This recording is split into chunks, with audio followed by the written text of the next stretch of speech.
Hola a todos, mi nombre es Andrea Sofía Florian Martínez, junto a mis compañeros Andrea Herrera, Andrea Recio, Melissa Arévalo, Paola Alandete y Alberto Barraza, estaremos explicándoles un poquito acerca de los derechos humanos y el currículo escolar.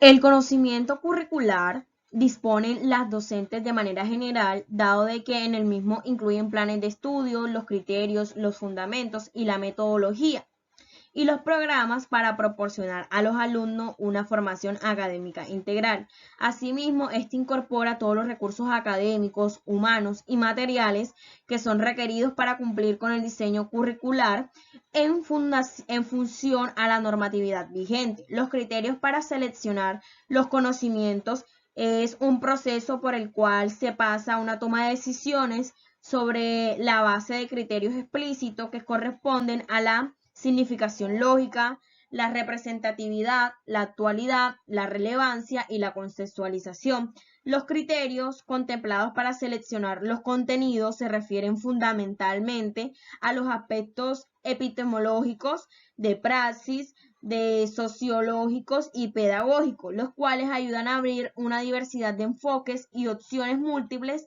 para los estudiantes. Herbert Spencer en 1854 comentó de que antes de que exista un currículo racional, debemos determinar primero cuáles son las cosas que realmente debemos conocer y qué valor relativo tienen. Sus comentarios pues nos servirán de ayuda en este tema. Para Spencer, la pregunta de las preguntas en todo tipo de la educación era: ¿cuál es el conocimiento más valioso? En busca de esa respuesta, preparó una lista de actividades humanas de acuerdo a su importancia, otorgándoles prioridad de acuerdo a su valor descendente. Número 1, las actividades relacionadas con la preservación de la vida. Número 2, las que indirectamente atienden la preservación de la vida. Número 3, las que tienen que ver con la crianza de los hijos. Número 4, las actividades pertenecientes a las relaciones políticas y sociales. Y por último, número 5, las actividades pertenecientes a las horas libres dedicadas a los gustos y apetito. Spencer entonces analiza aquí los asuntos humanos desde una perspectiva naturalista evolucionista. Entonces nos hacemos esta pregunta: ¿cuál era el conocimiento más valioso de acuerdo a las conclusiones de Spencer? La respuesta uniforme dijo: es la ciencia. Este es el veredicto final de cuentas. Debemos explicar que Spencer asociaba la ciencia, entre paréntesis, concebía la forma amplia como para incluir tanto las ciencias sociales y prácticas como las físicas y la de la vida, cierro paréntesis, con su clasificación de las 5 actividades más importantes de la vida. Su respuesta daba como hecho que cualquier actividad que ocupara los aspectos periféricos de la vida debía de ocupar un lugar secundario en el currículum, y la más importante debían de tener un lugar más predominante en los cursos de estudios. Diseñar y elaborar currículo, en parte, es referido a los derechos humanos. Requiere negociar saberes sin claudicar en principios irrenunciables, buscar consensos en las diferencias, tareas que, como todos sabemos, no es del todo simple, ya que está de por medio del poder y el control del conocimiento. Los derechos humanos juegan un papel importante porque son el elemento esencial en la vida de cualquier persona, pues fomenta su amplio desarrollo, brindándonos así las garantías ante la justicia, libertad, religión, de vivir en un ambiente sano, de forma igualitaria, saludable y en pleno. Es por ello que es importante que en un currículo se valgan los derechos humanos.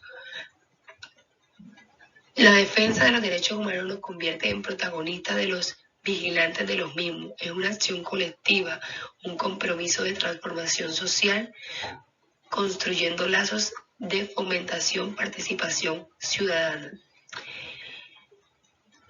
El conocimiento requiere de una organización y una distribución.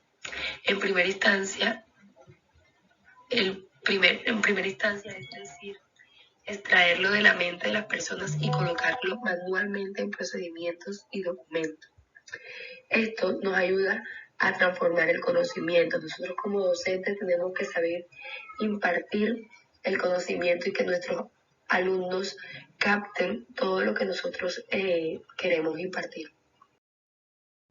Para que el estudiante llegue a la emancipación, el docente debe generar en el aula un ambiente que invite a todos a observar, a investigar, a aprender y a construir su propio aprendizaje, y no solo a seguir lo que él hace o él dice, pues el rol del docente no debe ser solamente proporcionar información ni controlar la disciplina, sino también ser un mediador entre el estudiante y el ambiente, sirviéndole así de guía, de acompañante en su proceso educativo.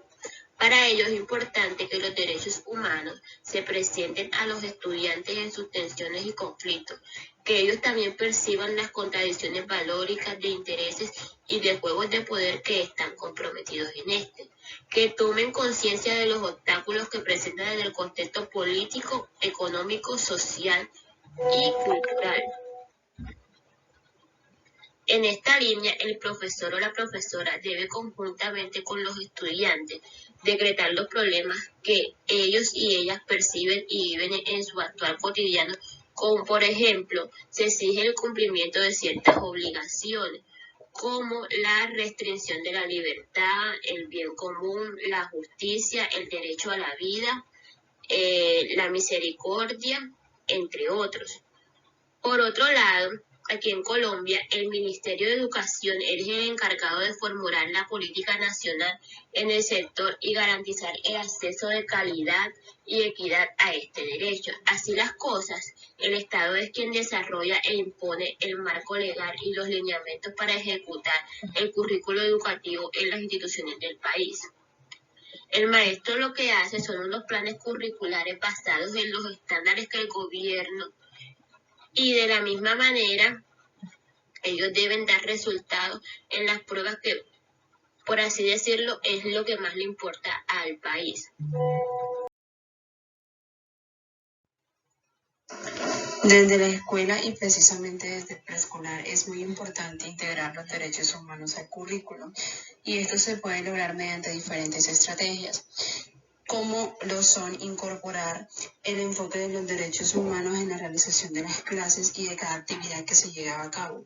También incorporar la filosofía y la práctica de los derechos humanos en el sistema educativo. Además, lograr que cada niño y niña construya una visión como sujeto de derechos y agente de su propia vida.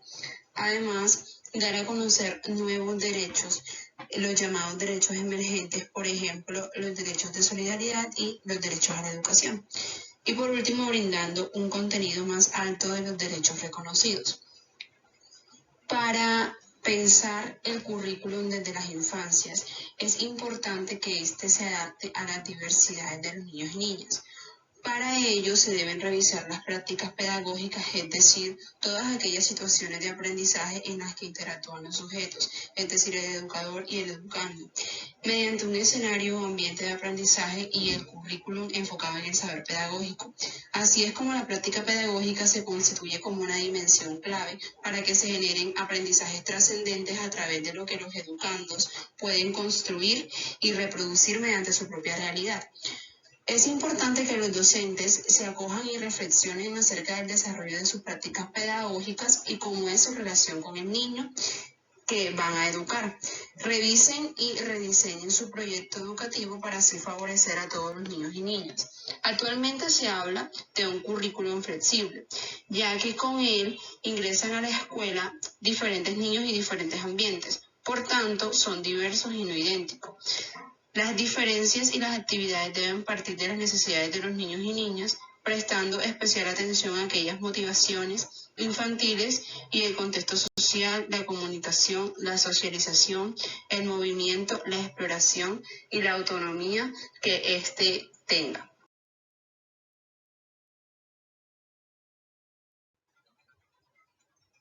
Primeramente, es importante recalcar que la excelencia es un sello. Es hacer las cosas de la mejor forma posible para que todo lo que se haga sea de calidad. En ese sentido, se requiere en primera instancia un proceso de innovación curricular, participativo, socializado y cooperativo. Cuando todo esto está listo, lo que se sigue es organizar estructuralmente las diferentes unidades institucionales que influyen de manera directa en el proceso de aprendizaje y conformar con estas un comité que tome las decisiones, que revise el currículo y las estructuras docentes, que mida la calidad, que contribuya en la definición de los perfiles profesionales, que establezca la ruta de los planes de estudio, que genere indicadores, entre otras funciones. Además, es importante la socialización de estos cambios con las diversas áreas de la organización y preparar a todos aquellos involucrados en esa evolución de aprendizaje orientada a desempeños competentes. Y por último, es necesaria una evaluación de lo que se haya significado ese cambio.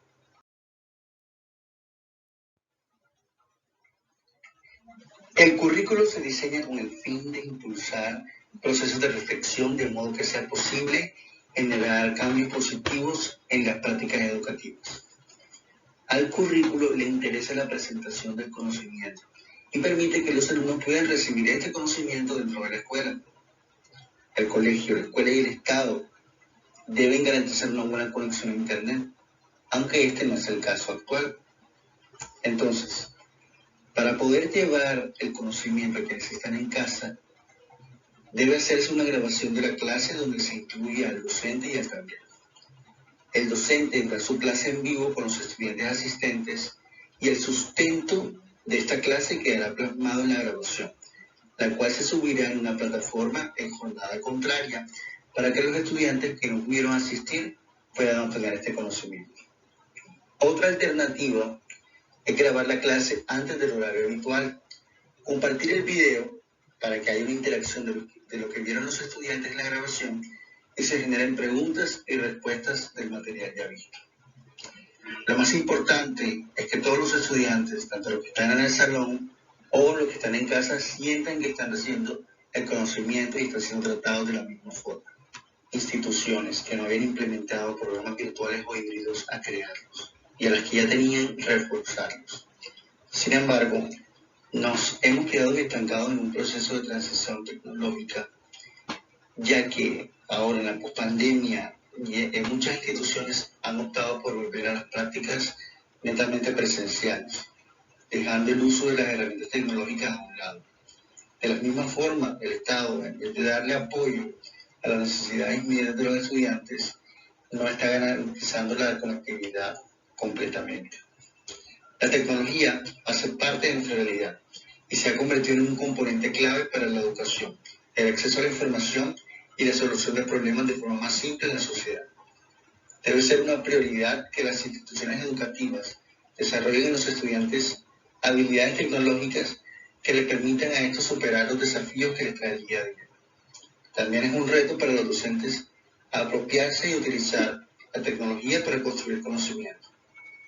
Todas las instituciones educativas deben incluir programas virtuales o híbridos que capaciten a los estudiantes para que adquieran las competencias necesarias para que puedan analizar de forma efectiva los diferentes escenarios y brindar soluciones a cualquier problema con el uso de la tecnología. El Estado debe garantizar total cobertura y acceso a la educación.